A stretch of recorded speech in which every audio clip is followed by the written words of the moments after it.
श्रीमद् भगवत गीता गीता सार चैप्टर 1। जय श्री कृष्ण दोस्तों। भगवत गीता और भगवत गीता के ज्ञान पर असंख्य लोगों ने काम किया है। न जाने कितने ही अनुष्ठान आपने सुने भी होंगे, परंतु मैं सांवर चौधरी आज आपके समक्ष प्रस्तुत कर रहा हूँ श्रीमद् भगवत गीता की एक और नवीन व्याख्या। क्या विशेष है इस गीता में? भगवत गीता के विषय में हम लोग विस्तार से बात करें उससे पूर्व मेरा आप लोगों से विशेष निवेदन रहेगा कि अगर आप लोग अपने इस धर्म ग्रंथ के बारे में गहराई से और रुचिपूर्वक यदि जानना और समझना चाहते हैं तो कृपया इस वीडियो को तसल्लीपूर्वक समय निकालकर आखिर तक बिना स्किप किए अवश्य देखिएगा। मेरा पूर्ण विश्वास है कि आपके मन में शांति मिलेगी। गीता में अगर कुछ विशेष है तो वह है श्री कृष्ण। बाकी हम सब निमित्त हैं, साधन हैं, लेकिन यह मेरा पूर्ण आत्मविश्वास के साथ किया गया खास प्रयास है कि हमारे आज के ज़माने में ये ग्रंथ हमें अवश्य रास्ता दिखाएगा। आसानी से हम सब गीता को समझ पाएं तथा दैनिक दिनचर्या में इसका उपयोग कर पाएं। वैसे गीता के बारे में बहुत कुछ कहा गया है, सुना गया है। शायद ही ऐसा कोई अन्य धर्म ग्रंथ होगा जिस पर कि इतना लिखा गया हो। ऐसा क्या है गीता में जो समय समय पर यह और भी रोचक और मार्गदर्शक होती जा रही है? अगर साधारण बोलचाल की भाषा में बात करें तो भगवत गीता एक जवाब है इस संसार के प्रश्नों का। जीवन से जुड़ा ऐसा कोई प्रश्न नहीं जिसका कि उत्तर श्री कृष्ण गीता में नहीं देते हों। हमारे मन के तमाम दुख, परेशानी, चिंताएं या किसी भी प्रकार का आवेग, किसी भी तरह की दुविधा, दुनिया के हर धर्म संकट का एकमात्र जवाब कोई है तो वह है गीता। श्रीमद् भगवत गीता में 18 अध्याय और प्रत्येक अध्याय में वेदों तथा उपनिषदों का सार है। अरे भाई, इसे आप उपनिषद और वेद समझकर भयभीत मत होइए। यह बिल्कुल भी मत सोचिए कि यह हमारे और तुम्हारी समझ से परे है। वर्तमान के इस लोक में आप अपने आप को अर्जुन समझिए, क्योंकि अर्जुन की हर परेशानी, हर शंका और हर दुविधा को वैसे देखा जाए तो हमारी ही परेशानी है और हर परेशानी का हल बता रहे हैं भगवान श्री कृष्ण। आप लोग कृष्ण को सिर्फ अर्जुन का सारथी ही मत मानिए, अपने जीवन का सारथी भी मानिए। उनके कहे अनुसार हम और आप चलेंगे तो मैं पूरे विश्वास के साथ ये कह सकता हूँ कि जीवन की तमाम परेशानियों, चिंताओं से हम छुटकारा पा जाएंगे। इस दृष्टांत में वेद उपनिषदों की और ज्ञान की बड़ी बड़ी बातें नहीं होंगी दोस्तों। यहाँ पर जीवन की सच्चाई पर आधारित ही बातें की जाएगी। तो चलिए, मैं सांवर चौधरी आपको ले चलता हूँ भगवत गीता के 18 अध्यायों के इस सुनहरे सफर पर। अध्याय 1, अर्जुन विषाद योग। गीता का प्रथम अध्याय है अर्जुन विषाद योग। यहाँ शुरुआत होती है धृतराष्ट्र के सवालों से। धृतराष्ट्र जानना चाहते हैं कि युद्ध में क्या हो रहा है, उनका पुत्र दुर्योधन और उसकी सेना क्या कर रही है, साथ ही पांडुपुत्रों की सेना क्या कर रही है। उसके बाद दोनों सेनाओं के सूरवीरों का वर्णन तथा तत्पश्चात आता है अर्जुन का विषाद, अर्जुन का दुख, उसका धर्म संकट, उसके जीवन में उत्पन्न समस्याएं। तो आइए सुनते हैं अर्जुन विषाद योग। धृतराष्ट्र उवाच धर्मक्षेत्रे कुरुक्षेत्रे समवेतायुयुत्स्वः मामकः पाण्डवाश्चैव किं कुर्वत संजयः। धृतराष्ट्र संजय से पूछते हैं कि कुरुक्षेत्र में एकत्रित हुए मेरे तथा पांडु के पुत्र क्या कर रहे हैं। धृतराष्ट्र जानना चाहते थे कि युद्ध क्षेत्र पर आखिर हो क्या रहा है। धृतराष्ट्र अंधे थे, देख नहीं सकते थे, लेकिन सिर्फ आँखों से अंधे थे, मन और मस्तिष्क से नहीं। उन्हें यह पता था कि वह धर्म के साथ नहीं है, क्योंकि धर्म तो वहाँ होता है जहाँ श्री कृष्ण होते हैं। अपने पुत्र मोह में उन्होंने शांति की जगह युद्ध चुना था, लेकिन वह जानते थे कि इस युद्ध को जीतना आसान नहीं होगा। जब भी हम अपने जीवन में कुछ गलत कर रहे होते हैं तो हम स्वयं भी इस बात से परिचित होते हैं दोस्तों कि हमारे किए का नतीजा शायद अच्छा ना हो, और ऐसा ही धृतराष्ट्र के साथ भी हुआ। इसी डर और इसी आशंका में दिखते हैं वो। संजय उवाच दृष्ट्वा तु पाण्डवानीकं व्यूढं दुर्योधनस्तदा आचार्ये मुपसंगम्ये राजा वचनं ब्रवीत्। संजय आँखों से देखा हाल बताते हुए उत्तर देते हैं कि हे राजन, दुर्योधन पांडवों की सेना के व्यूह को देख रहे हैं तथा गुरु द्रोणाचार्य को जाकर कहते हैं। संजय को दिव्य दृष्टि प्राप्त थी। युद्ध भूमि से दूर रहते हुए भी वह युद्ध को देख सकते थे। वह जो देख रहे थे वही बता रहे थे। इसमें वह अपनी तरफ से कुछ नहीं बता रहे थे, सिर्फ आंखों देखा हाल बता रहे थे युद्ध का। अर्थात जिस प्रकार से हम लाइव कमेंट्री सुनते हैं, इसी प्रकार संजय भी धृतराष्ट्र को आंखों देखा हाल सुना रहे हैं। इस प्रकार संजय की दिव्य दृष्टि का ही ये कमाल है कि आज हमें गीता सुनने को मिल रही है। पश्यतां पाण्डुपुत्राणाम् आचार्य महतिं चमूं व्यूढां द्रुपदपुत्रेण तव शिष्येण धीमता। हे आचार्य, द्रुपद पुत्र धृष्टद्युम्न जो आपका ही शिष्य है, उसी के द्वारा रचित पांडवों की इस बड़ी भारी सेना के व्यूहाकार रचना को देखिए। व्यूह रचना का अभिप्राय है कि किस प्रकार से युद्ध भूमि में योद्धा खड़े हुए हैं। एक ऐसी रचना जिसको भेद कर सेना के भीतर घुसना नामुमकिन हो, और यदि कोई उसमें घुसने में सफल हो भी जाता है तो किसी भी हालात में बाहर नहीं आ सकता। मित्रों, जब हम कभी शत्रु अथवा परेशानी को देखते हैं तो वह हमें बहुत बड़ी और विकराल नजर आती है, और मन में यह डर भी रहता है कि कैसे जैसे करके हम अगर इसमें घुस भी गए तो क्या होगा। क्या हम वापस सही सलामत बाहर निकल पाएंगे?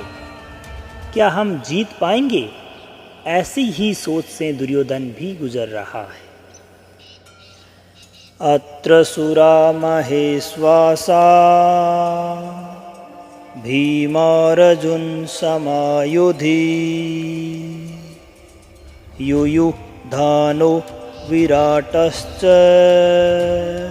द्रुपदश्च महारथः दृष्टिकेतुश्चेकितानः काशीराजश्च वीर्यवान् पुरुजित् कुन्तिभोजश्च शैब्यश्च नरपुङ्गः युधामन्युश्च विक्रान्त उत्तमौजाश्च वीर्यवान् सुभद्रो द्रौपदेयाश्च सर्व एव महारथः। इन तीनों श्लोकों में दुर्योधन पांडुपुत्र की सेना के महान योद्धाओं के नाम ले रहे हैं। जब भी कोई युद्ध होता है तो आप अपने सामने खड़ी सेना के योद्धाओं को जांच और परखते हैं। यही काम दुर्योधन भी कर रहा है। दुर्योधन गुरु द्रोणाचार्य से कह रहा है कि बड़े बड़े धनुषों वाले तथा युद्ध में भीम और अर्जुन के समान सूरवीर, सत्य की तरह विराट तथा महारथी राजा द्रुपद, दृष्टिकेतु, चेकितान तथा बलवान काशीराज पुरुजित, कुंती भोज और मनुष्यों में श्रेष्ठ शैब्य, पराक्रमी युधामन्यु तथा बलवान उत्तमौजा, सुभद्रा के पुत्र अभिमन्यु तथा द्रौपदी के 5 पुत्र, ये सभी महारथी हैं। इससे हमें ये पता चलता है कि चाहे शत्रु हो या शत्रु के जैसी कोई समस्या, उसके बारे में सब कुछ अच्छे से जान लेना चाहिए। दोस्तों, समस्या के हर पहलू के बारे में हमें पता होना चाहिए। समस्या के हर पार्ट, हर अंग का मालूम होना चाहिए, जैसा कि दुर्योधन भी कर रहे हैं। अस्माकं तु विशिष्टा यतानि बोधः विजोतं नायकः मम सैन्यस्य संज्ञार्थं तान् ब्रवीमीते। आगे कहता है कि हे ब्राह्मण श्रेष्ठ, पांडवों की सेना के योद्धाओं को तो हमने देख लिया, अब अपने पक्ष में भी जो प्रधान है उनको भी जरा आप देख लीजिए, समझ लीजिए। शत्रु की सेना की जानकारी के बाद दुर्योधन अब अपनी सेना में जो जो सेना नायक और प्रमुख योद्धा हैं उनके बारे में बताते हैं। समस्या के बारे में सब कुछ जान लेने के बाद बारी आती है अपने पक्ष में सोचने की। यह जानना होता है दोस्तों कि हमारे क्या क्या स्ट्रॉन्ग पॉइंट्स हैं, हम किन किन क्षेत्रों में मजबूत हैं, ताकि हम समस्या पर विजय पा सकें। जिस प्रकार आपने अपनी समस्या के हर पहलू के बारे में सोचा, विचार किया, उसी प्रकार आपको अपने बारे में भी संपूर्ण आकलन कर लेना चाहिए। भवान् भीष्मश्च कर्णश्च कृपश्च समित्यञ्जयः अश्वत्थामा विकर्णश्च सोमदत्तिस्तथैव च। युधिष्ठिर गुरु द्रोणाचार्य को बताते हैं कि सबसे पहले आप पितामह भीष्म तथा कर्ण और संग्राम विजयी कृपाचार्य तथा अश्वत्थामा, विकर्ण और सोमदत्त का पुत्र बहिश्रवा के बारे में जानिए। दोस्तों, जिस प्रकार हम आज के ज़माने में रिस्क असिस्टेंट करते हैं, उसी प्रकार दुर्योधन भी दोनों सेनाओं के योद्धाओं की बातें करते हुए आगे आने वाली अनुमानित चुनौतियों का सामना करने के लिए पहले से तैयार हो रहा है। किसी भी चुनौती का सामना करने से पहले उसे इतना जान लेना चाहिए, परख लेना चाहिए, ताकि चुनौती से लड़ते समय कुछ भी नया ना लगे। युद्ध हो या चुनौती, सरप्राइज आपको हरा सकता है। अन्य च बहवः सुरा मदरथे तत्यजीवितः नाना शस्त्रप्रहरणः सर्वे युद्धविशारदः। दुर्योधन गर्व के साथ कहता है कि मेरे लिए जीवन की आशा त्याग देने वालों की कोई कमी नहीं है। इतना ही नहीं, ये सूरवीर अनेक प्रकार के शस्त्रों से सुसज्जित हैं और सब के सब युद्ध में चतुर हैं, पारंगत हैं। वह युद्ध नीति में इस प्रकार से पारंगता हासिल की हुई है कि दुर्योधन के एक इशारे पर लड़ने मरने के लिए तैयार है। उन्हीं को देख दुर्योधन खुश हो रहा है। दुर्योधन के साथ युद्ध में लड़ने के लिए सूरवीर थे जो उसके लिए मरने के लिए तैयार हैं। लेकिन आप जब अपने जीवन में चुनौती से लड़ते हैं तो आपके साथ कौन होता है? आपके साथ होता है आपका हुनर, आपकी मेहनत, आपकी हिम्मत, आपके संगी और आपके अपने रिश्तेदार। जैसे सूरवीर दुर्योधन के लिए कुछ भी करने को तैयार हैं, वैसे आपके साथी भी आपके लिए कुछ भी कर सकते हैं। अपर्याप्तं तदस्माकं बलं भीष्माभिरक्षितं पर्याप्तं त्विदमेतेषां बलं भीमाभिरक्षितं। दुर्योधन आगे कहता है कि भीष्म पितामह द्वारा सुसज्जित उनकी सेना अजेय है और शत्रु की सेना भीम द्वारा रक्षित है। अर्थात दुर्योधन कहना चाहते हैं कि भीम की सेना को वह आसानी से जीत सकते हैं। दुर्योधन यहाँ घमंड दिखा रहा है, जो आपको जीवन में कभी नहीं दिखाना है दोस्तों। क्योंकि अगर दुर्योधन जानता कि वह दूसरी सेना को हरा देगा, तो फिर वह युद्ध ही क्यों करता। युद्ध को जीतने के लिए दूसरे को हराना पड़ता है। यदि चुनौती या समस्या को देखकर हमें लगता है कि हम जीत जाएंगे, तो हमें अपने आप पर आत्मविश्वास तो हो सकता है, लेकिन घमंड नहीं। क्योंकि अगर घमंड हुआ तो वह आपके हारने की शुरुआत होगी। आयनेषु च सर्वेषु यथा भागम अवस्थितः भीष्ममेवाभिरक्षन्तु भवन्तः सर्व एव हि। दोनों सेनाओं के इस प्रकार के वर्णन से दुर्योधन इस बात पर पहुंचना चाहता है, और वह यह है कि हर किसी को अपने स्थान से अपने अपने मोर्चों में रहते हुए निसंदेह भीष्म पितामह की रक्षा करनी होगी। इसका तात्पर्य यह है दोस्तों कि आप होने वाले युद्ध में सबसे अधिक उसकी रक्षा करते हैं जो युद्ध के नज़रिए से सबसे ज़्यादा महत्वपूर्ण हो। जैसे कि दुर्योधन और उसकी सेना के लिए भीष्म पितामह है।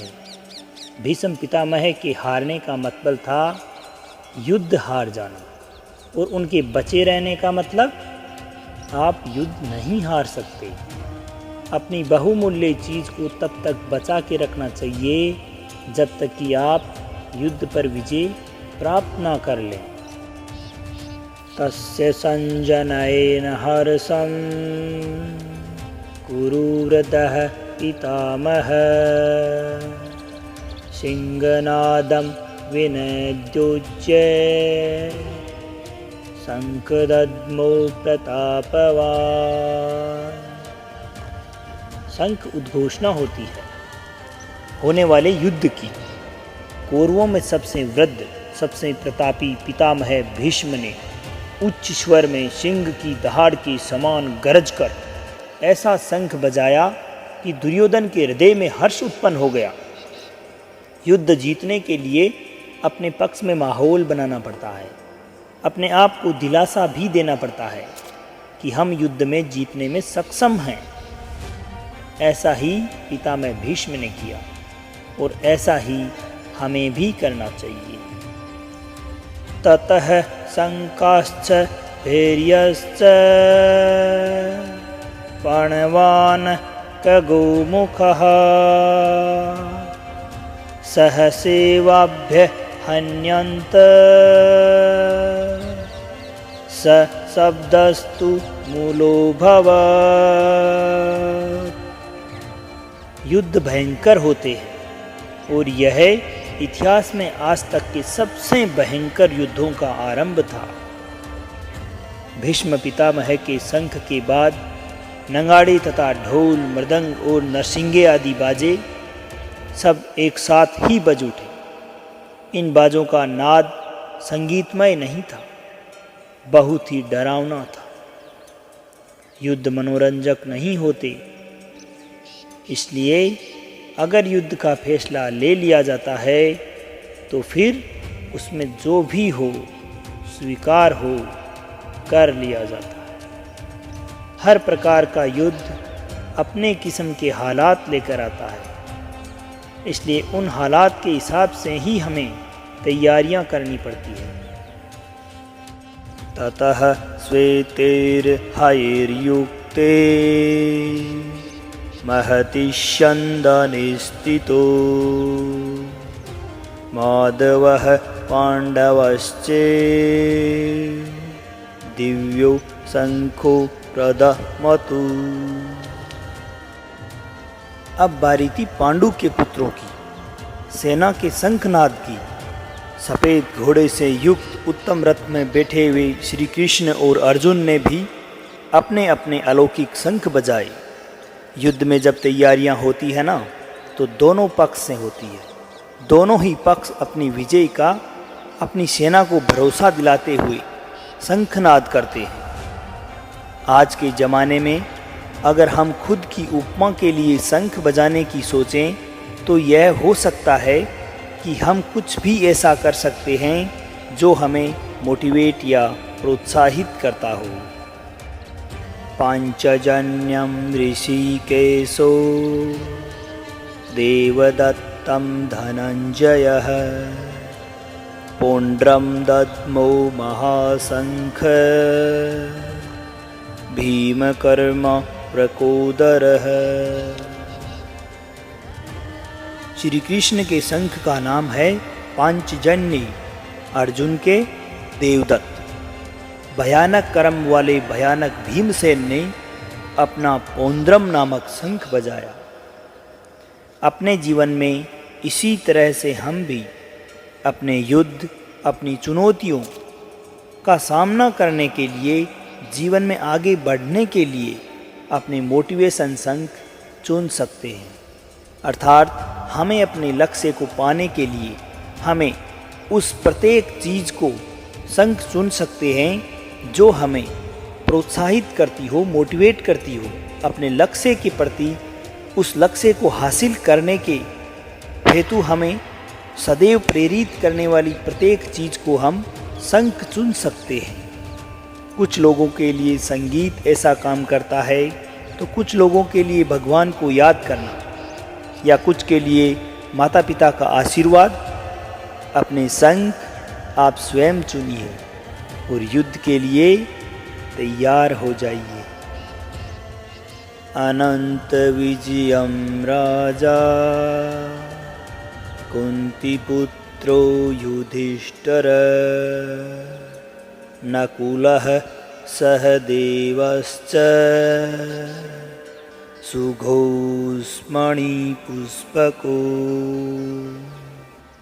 पांडुपुत्रों में सबसे बड़े भाई कुंती पुत्र राजा युधिष्ठिर ने अपना अनंत विजय नामक शंख बजाया और नकुल तथा सहदेव ने सुघोष और मणिपुष्पक नामक शंख बजाए। तो दोस्तों, मोटिवेशन तो सबको चाहिए। आपने देखा, युद्ध जीतने के लिए सब अपने अपने तरीके से प्रयास कर रहे हैं। काशश्च परमेश्वास शिखंडी च महारथः दृष्टद्युम्नो विराटश्च सात्यकीश्च पराजितः द्रुपदो द्रौपदेयाश्च सर्वशः पृथ्वीपते सौभद्रश्च महाबाहु शंखान् दद्मो पृथक् पृथक्। प्रत्येक शंख की एक अलग ध्वनि है, एक अलग अस्तित्व है। युद्ध का प्रत्येक योद्धा अपना अपना शंख बजाकर अपनी उपस्थिति दर्ज करा रहा है। श्रेष्ठ धनुष वाले काशीराज और महारथी शिखंडी एवं दशद्युम्न, राजा विराट और अजेय सात्यकी, द्रुपद और द्रौपदी के पांचों पुत्र और बड़ी भुजाओं वाले सुभद्रा पुत्र अभिमन्यु हैं। संजय धृतराष्ट्र को बताते हैं कि हे राजन, सब ने अपनी ओर से अलग अलग शंख बजाए। दोस्तों, महाभारत का युद्ध ऐसा युद्ध था जिसमें हर बड़े से बड़ा योद्धा भाग ले रहा था। ऐसे बिरले मौके को कोई कैसे छोड़ सकता था। मेरे लिए ध्यान देने वाली बात यह है कि सच्चा योद्धा तो वही है जो युद्ध के लिए सदैव तत्पर रहे। युद्ध को आप अपना जीवन माने या चुनौती माने, जो भी माने, लेकिन युद्ध के लिए सदैव तैयार रहे। इसलिए सभी योद्धा शंख बजा बजा कर अपना रणभूमि में होने का एहसास करा रहे हैं। सघोषो धर्तराष्ट्राणां हृदयानि वेदारय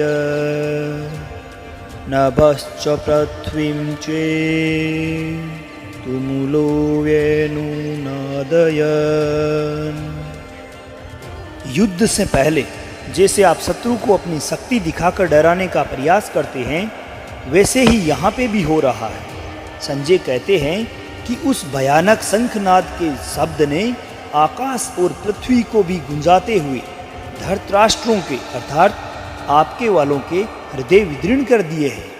जब आप होंकार भरकर चढ़ाई करते हैं तो बड़े से बड़े शत्रु को भी आपका डर लगने लगता है। ये होंकार ऐसी होनी चाहिए कि एक बार के लिए आपका शत्रु भी सोचे कि मैं किससे युद्ध करने जा रहा हूँ। आप चाहे किसी इंस्टीट्यूट में साक्षात्कार हेतु जा रहे हों या किसी से मिलने के लिए या किसी प्रतियोगी परीक्षा में भाग लेने के लिए जा रहे हों, आपकी प्रतिभा ऐसी होनी चाहिए कि सामने वाला आपके कौशल से प्रभावित हो जाए। अर्जुन उवाच अथ व्यवस्थितान् दृष्ट्वा धर्तराष्ट्रान् कपिध्वजः प्रवर्ते शस्त्रसम्पाते धनुरुद्मे पाण्डवः ऋषिकेशं तदा वाक्यम् ईदमाह महीपते सेनयोरुभयोर्मध्ये रथं स्थापयामि अच्युत। अब अर्जुन अपना मोर्चा संभालकर डटे हुए अपने द्वंद्वियों को देखते हैं और फिर अपना धनुष संभालते हुए ऋषिकेश श्री कृष्ण से कहते हैं कि हे अच्युत, मेरे रथ को दोनों सेनाओं के मध्य में खड़ा कीजिए। अच्युत अर्थात अटल, जो अपने स्थान से हटे नहीं, जिसका नाश नहीं हो सकता। श्री कृष्ण भगवान का एक नाम अच्युत भी था। और अब अर्जुन अपने सारथी के दोनों सेनाओं के बीच जाने को कह रहे हैं।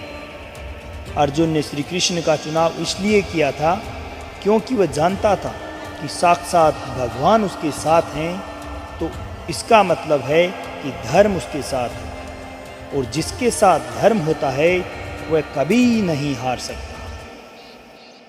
यावदेता निरीक्षणहं योद्धुकामनावस्थितान् केरमयः सह योद्धव्यम् अस्मिन् रणसमुद्यमे। आज के जीवन का यह सबसे बड़ा ज्ञान है दोस्तों कि युद्ध कोई भी हो सकता है, किसी भी प्रकार का, पर्सनल या बिजनेस से जुड़ा हो, लेकिन दोनों पक्षों के बीच में जाकर आप युद्ध के सही अवसर को जाने जरूर। अर्जुन श्री कृष्ण से कहते हैं कि हे कृष्ण, जब तक मैं युद्ध क्षेत्र में डटे हुए युद्ध के अभिलाषी विपक्षी योद्धाओं को भली प्रकार से देख ना लूं, इस युद्ध रूपी व्यापार में मुझे किस किस से युद्ध करना योग्य है, तब तक इस रथ को आप यहीं खड़ा रखिए। जी हाँ दोस्तों, हमें भी इसी तरह अपनी समस्या के बीच में खड़े होकर उसे भली भांति देखना और परखना चाहिए और तभी निर्णय लेना चाहिए। यो तस्सेमानानवेक्ष्यहं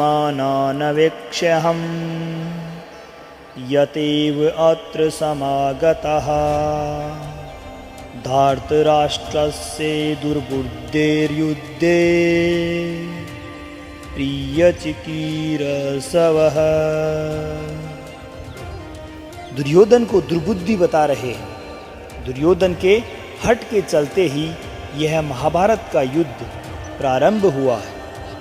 दुर्योधन का साथ देने जितने भी राजा आए हैं, उन्हें अर्जुन युद्ध स्थल के बीच में खड़े होकर देखना चाहते हैं। दोस्तों, यह ज़रूरी नहीं कि आपका शत्रु सही हो सकता है उसने गलत तरीके से आपको युद्ध में उलझाना चाहा हो, जैसा कि महाभारत में भी हुआ। युद्ध तो करना ही है, पर वह तभी करना चाहिए जब आप अपने शत्रु को अच्छे से भली भांति देख परख चुके, जान चुके हों, उसकी योजनाओं के बारे में संपूर्ण जानकारी हासिल कर चुके। अर्जुन श्री कृष्ण से दोनों सेनाओं के बीच में रथ को ले जाने को कहते हैं।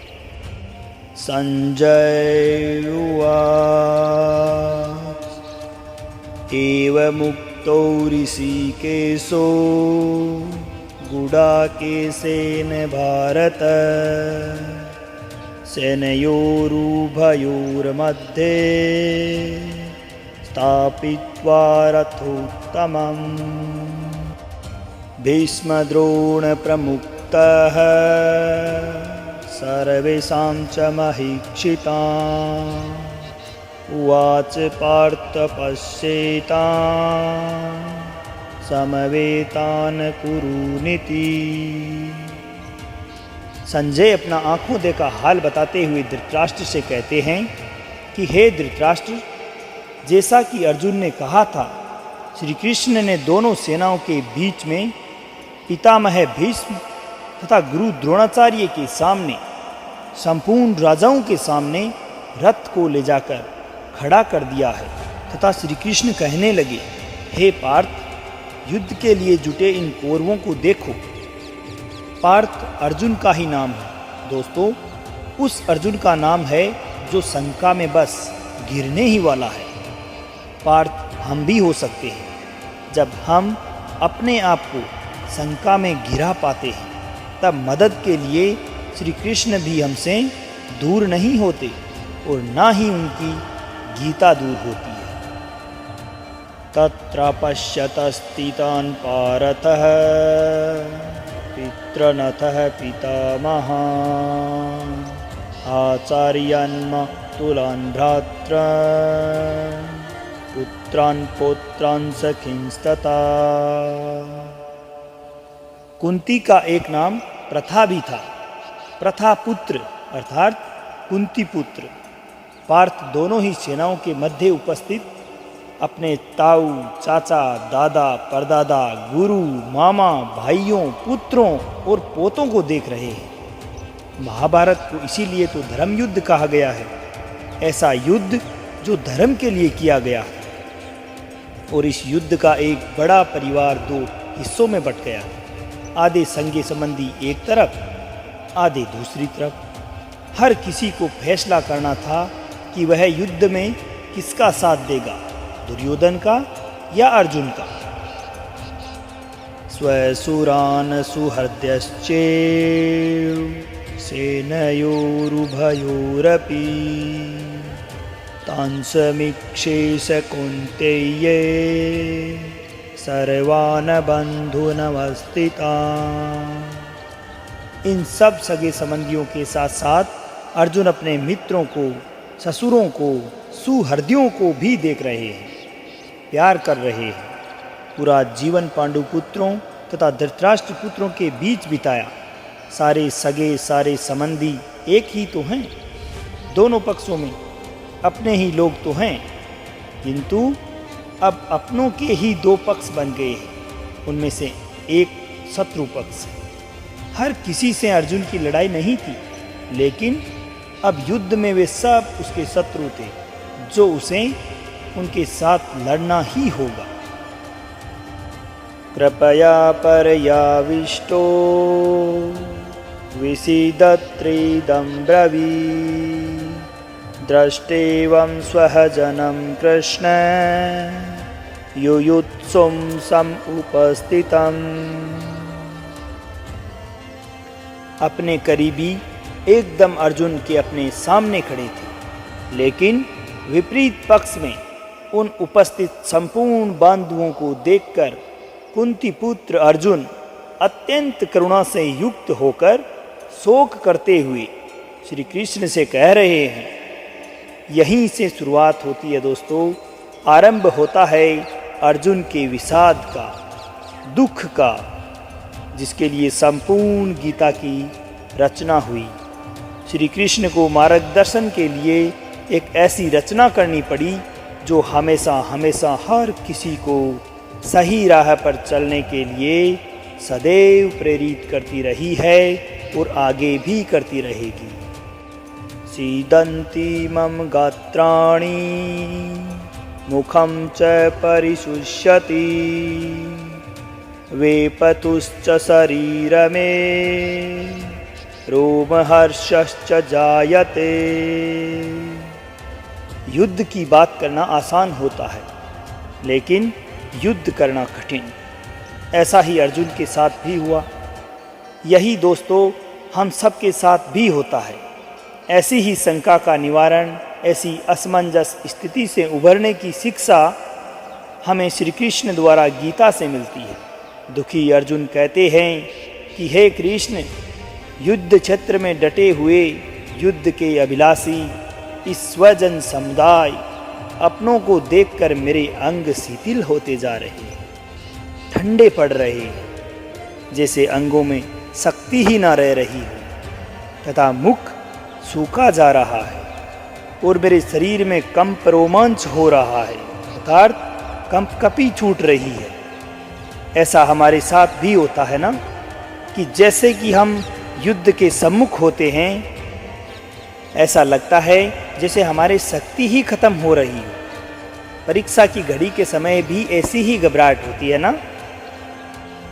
गांडीवं संत्रस्ते हस्तत्वक्चैव परिदहते न च शक्नोम्यं वस्तुं भ्रमति च मे मनः।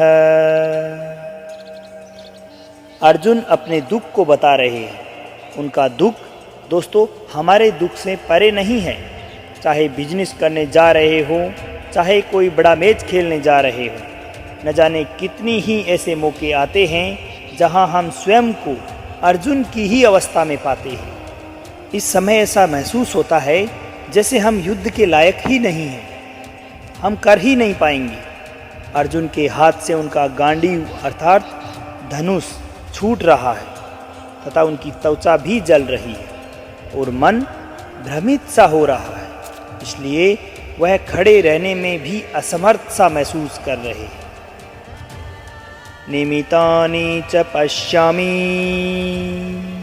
विपरीतानि केशव न च श्रेयो अनुपश्यामि हत्वा स्वजन्माहवे। विश्व का सबसे बड़ा योद्धा अर्जुन हताश है। युद्ध से पहले अगर आप अपने आप को कांपता हुआ पाते हैं, देखते हैं कि डर के मारे आपका मुंह सूख रहा है, तो आपको निश्चय ही लगता है कि आप हारने वाले हैं। दुनिया खत्म सी होती दिखती है। ऐसा लगता है कि जीवन में सब कुछ खत्म हो गया है, चारों तरफ अंधकार सा महसूस होता है। ऐसे ही समय में हमें एक उचित मार्गदर्शक की ज़रूरत होती है। इसलिए अर्जुन श्री कृष्ण से कहते हैं कि हे केशव, मैं लक्षणों को भी विपरीत ही देख रहा हूँ तथा युद्ध में अपने ही समुदाय को मारकर कोई कल्याण भी नहीं दिखता। अपनों की जान लेकर मुझे क्या फायदा होगा। न कांक्षे विजयं कृष्ण न च राज्यं सुखानि च किं नो राज्येन गोविंद किं भोगैर्जीवितेन वा। अर्जुन बात को स्पष्ट रखते हैं। डर में सब व्यर्थ लगता है तथा अर्जुन कहते हैं कि हे कृष्ण, मैं ना तो विजय चाहता हूँ ना ही राज्य। हे गोविंद, हमें ऐसे राज्य से क्या प्रयोजन है तथा ऐसे भोगों से और जीवन से भी क्या लाभ है। इस विषाद में, संशय में, डर या घबराहट में अर्जुन सब कुछ छोड़ देने को, त्याग देने को तैयार है। धन, दौलत, दुनिया उन्हें कुछ भी नहीं चाहिए। वो इस प्रकार भयभीत और डर गए हैं कि दुनिया की तमाम खुशियों को छोड़कर इस समय बस युद्ध से बचना चाहते हैं। इन लक्षणों को हमें भी पहचानना चाहिए ताकि ऐसी अवस्था में हम भी वही करें जो आगे श्री कृष्ण बताएंगे। ये सारमथे कांक्षितम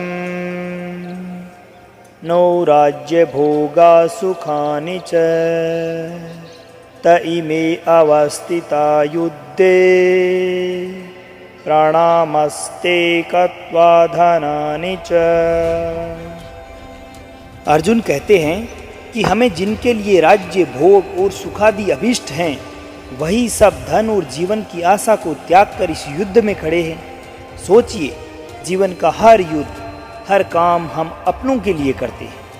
हमारे सारे काम, सारे फायदे, सुख, शांति, भाग दौड़ सिर्फ और सिर्फ अपनों के लिए होती है और यहाँ पर हमें अपनों को ही मारना पड़ रहा है। इससे बड़ी दुविधा और क्या होगी। और वही अपने आप को मारने के लिए खड़े हैं और आपको भी उन्हें मारना ही पड़ेगा। इस प्रकार की दुनिया किस काम की, यही उलझन अर्जुन के मन में है। आचार्यः पितरः पुत्रास्य तथैव च पितामहः मातुला स्वसुराः पुत्रः श्यालः संबंधिनस्तथा। अर्जुन के सामने खड़े हैं उनके गुरुजन, ताऊ, चाचे, लड़के, दादे, मामे, ससुर, पुत्र, साले और भी कई सारे संबंधी लोग। अर्जुन अपने हर संबंधी को करीब से समझ रहे हैं और समझकर उन्हें बता भी रहे हैं। एतान् हन्तुमिच्छामि घनत्वपि मधुसूदन अपि त्रैलोक्ये राज्यस्य हेतुः किं नु मही कृते। अगर आप युद्ध करने का निर्णय ले लेते हैं तो क्या आप ये कह सकते हैं कि मैं इस शत्रु को मारूंगा और उसे नहीं। युद्ध में तो हर कोई एक सैनिक होता है और अगर वह सैनिक शत्रु पक्ष का है तो आपने उसे मारना ही है। और यही दुविधा है अर्जुन की। इसको वह बता रहे हैं, हे मधुसूदन, मुझे मारने पर तथा तीनों लोकों के राज्य हेतु भी मैं इन्हें मारना नहीं चाहता। फिर पृथ्वी के लिए तो कहना ही क्या। देखा दोस्तों, 3 लोकों का राज्य भी अर्जुन को नहीं चाहिए। अगर उसको अपनों का वध करना पड़ता है तो उसे वह नहीं चाहिए। दोस्तों, जीवन में कई बार ऐसा समय आता है जब हमको जो सबसे प्रिय है ना, उसका त्याग करना पड़ता है, क्योंकि हमें अपने ध्येय की ओर बढ़ना पड़ता है। और अगर हम ऐसा करते हैं तो ही हमें अपने ध्येय की प्राप्ति होती है। तो क्या अपनी सबसे प्यारी चीज को हम त्याग सकते हैं?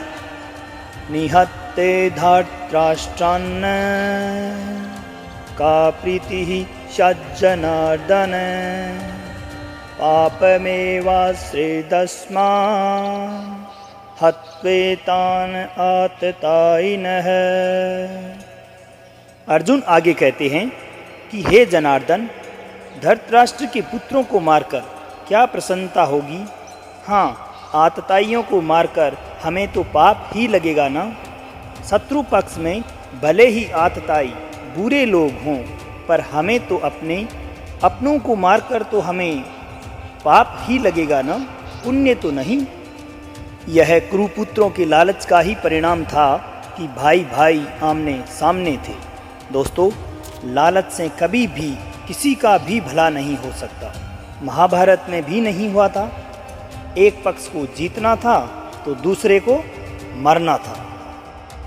तस्मान्नर्हवयं हन्तु धार्तराष्ट्रान् स्वबन्ध्वान् स्वजनं हि कथं हत्वा सुखिनः स्याम माधव।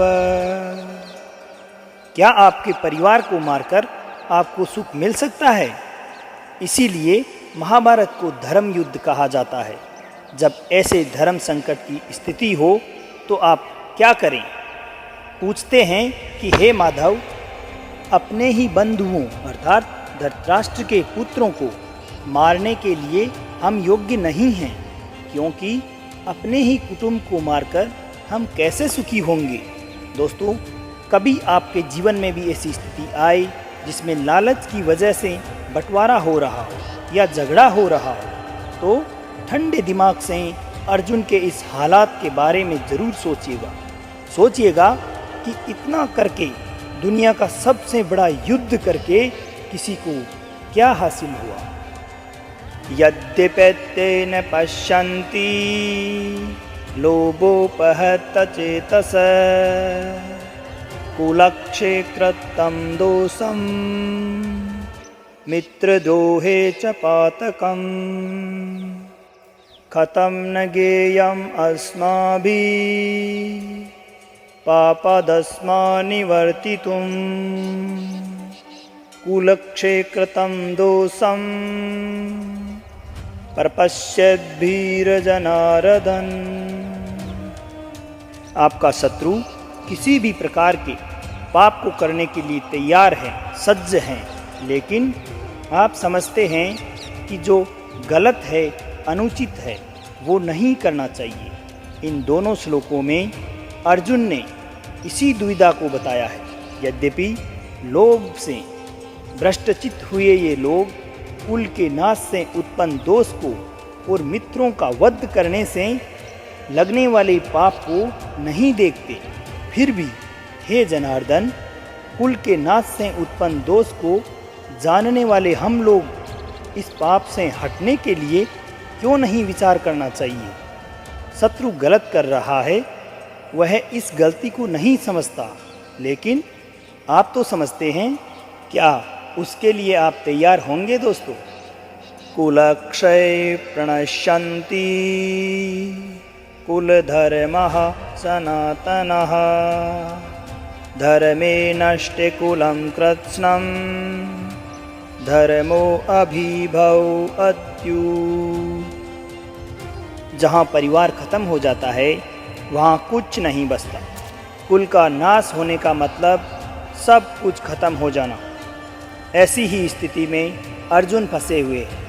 वह कहते हैं कि कुल के नाश से सनातन कुल धर्म नष्ट हो जाते हैं तथा धर्म का नाश हो जाने पर संपूर्ण कुल में पाप भी फैल जाता है। अर्जुन जो कहना चाहते हैं वह यह है कि यदि परिवार नष्ट हो जाता है तो धर्म नष्ट हो जाता है। तो धर्म के नष्ट होने पर पूरे कुल में, संपूर्ण परिवार में पाप बढ़ जाते हैं। परिवार ही है जो हमें अपनी जड़ों से, अपने आदर्शों तथा संस्कारों से जोड़ कर रखता है। उसके खत्म हो जाते ही समाज में चारों तरफ पाप बढ़ने लगता है। दोस्तों, आप चाहे तो अपने चारों तरफ भी देख सकते हैं। जहाँ परिवार का सम्मान नहीं होता वहाँ किसी भी बात का सम्मान नहीं होता और समाज पतन की ओर ही जाता है। अधर्माभिभवात् कृष्ण प्रदुष्यन्ति कुलस्त्रियः स्त्रीषु दुष्टासु वार्ष्णे जायते वर्णसंकरः। किसी भी परिवार की भलाई परिवार की स्त्रियों पर निर्भर करती है। अगर कोई घर बनता है तो वह परिवार की महिला की वजह से ही बनता है। जिस घर में महिला नहीं होती, कहते हैं उस घर का कोई भविष्य नहीं होता। और यह स्त्रियां यदि दूषित हो जाए तो उनका क्या हश्र होता है।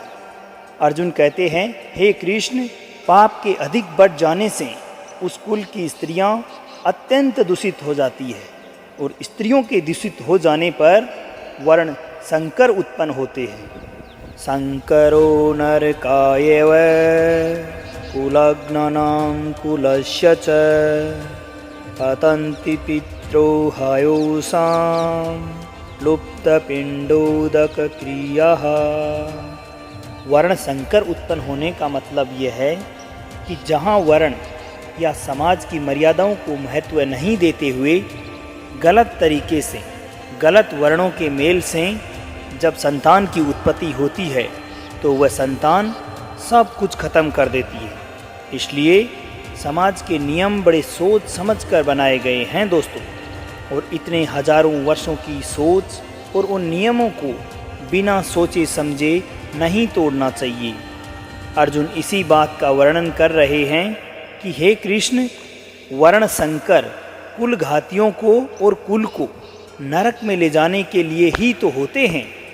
लिप्त हुए पिंड और जल की क्रिया वाले अर्थात श्राद्ध और तर्पण से वंचित इनके पितृलोक भी अधोगति को ही प्राप्त होते हैं।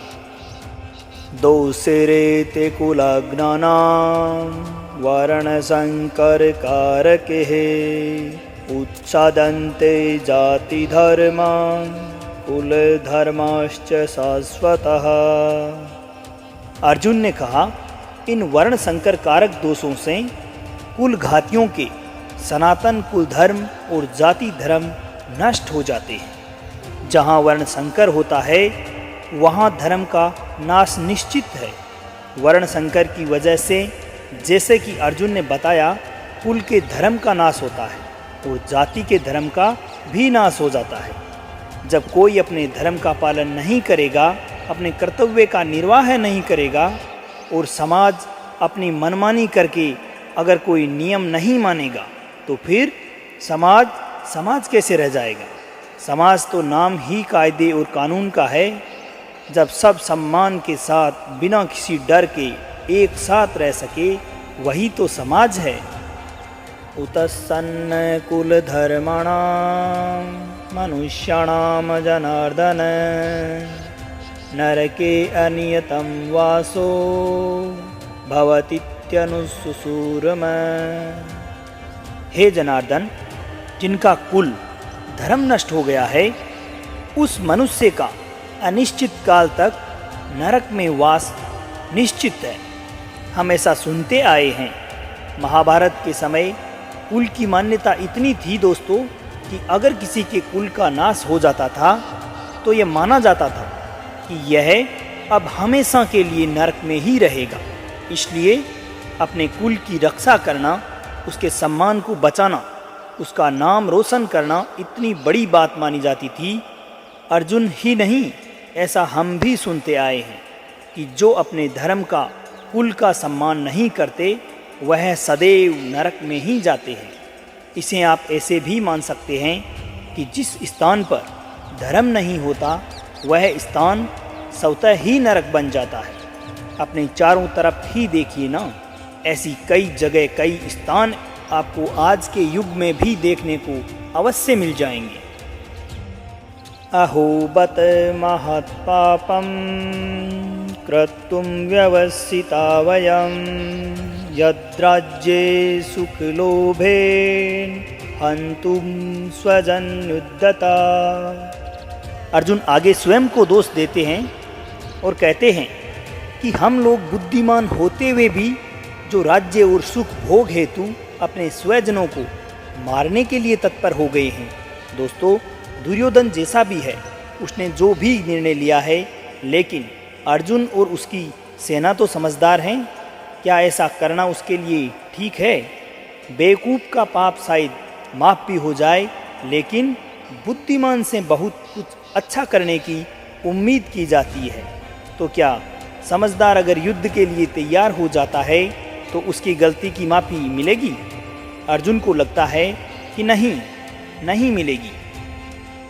यदि माम प्रतीकारं शस्त्रं शस्त्रपाणयः धर्तराष्ट्रः रणे हन्योस्तन्मे क्षेमतरं भवेत्। आंखें बंद करके किसी अपने के बारे में सोचिए जो आपका अपना है, जिसे आप बहुत प्रेम करते हैं, जिसकी गोद में आप सोए हैं, जिसके आंचल के साथ आप खेले हैं, चाहे वह आपसे बड़ा हो अथवा छोटा। क्या आप उसे मार पाएंगे? अरे इससे अच्छा तो आपको लगेगा कि उसके हाथों आप स्वयं मारे जाएं।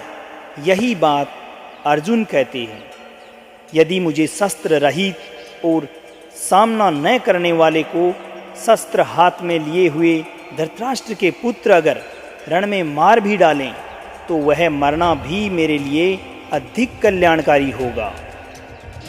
संजय उवाच एवमुक्तावर्जुन संख्ये रथोपस्थ उपाविशत् विसृज्य ससरं चापं शोकसंविघ्नं मानसः। संजय, जो धृतराष्ट्र को इस महान युद्ध का आंखों देखा हाल बता रहे हैं, बताते हैं कि हे धृतराष्ट्र, रणभूमि में शोक से उद्विग्न मन वाले अर्जुन इस प्रकार कहते हुए बाण सहित धनुष को त्याग कर रथ के पिछले भाग में बैठ गए हैं। ये था गीता का प्रथम अध्याय, अर्जुन विषाद योग। जी हाँ, इसमें अर्जुन के दुखी होने की, उसके मन में शंका आने की, यही बातें हमारे सामने साफ उजागर होकर आती है इस पूरे अध्याय में। इसके बाद के अध्याय में श्री कृष्ण अर्जुन के दुख का, शंका का, परेशानी का तथा प्रश्नों का निवारण किस प्रकार से करते हैं उसके बारे में जानेंगे और सुनेंगे। तो दोस्तों, ये था भगवत गीता का प्रथम अध्याय, जिसमें अर्जुन को निमित्त बनाकर हम मनुष्यों के जीवन में आने वाले सभी प्रकार की परेशानियां, दुख तथा धर्म संकट और न जाने कितने ही प्रकार की विपदाएं जो जीवन में उत्पन्न होती है तथा जिनका निवारण हमारे पास नहीं होता, उन सभी विपरीत परिस्थितियों का बखान इस अध्याय में किया गया और जिसे आप तक पहुंचाया है सांवर चौधरी ने। मैंने अपनी तरफ से बड़ी सरल, सुंदर और साधारण भाषा में इसको प्रस्तुत करने का एक प्रयास किया है। इसके बाद के अध्याय में श्री कृष्ण अर्जुन के दुख, शंका, परेशानी तथा प्रश्नों का निवारण किस प्रकार से करते हैं उसके बारे में जानेंगे और सुनेंगे। इसके पश्चात दोबारा मुलाकात होगी दूसरे अध्याय में। तब तक के लिए स्वस्थ रहिए, मस्त रहिए और प्रेम से बोलिए श्री राधे राधे।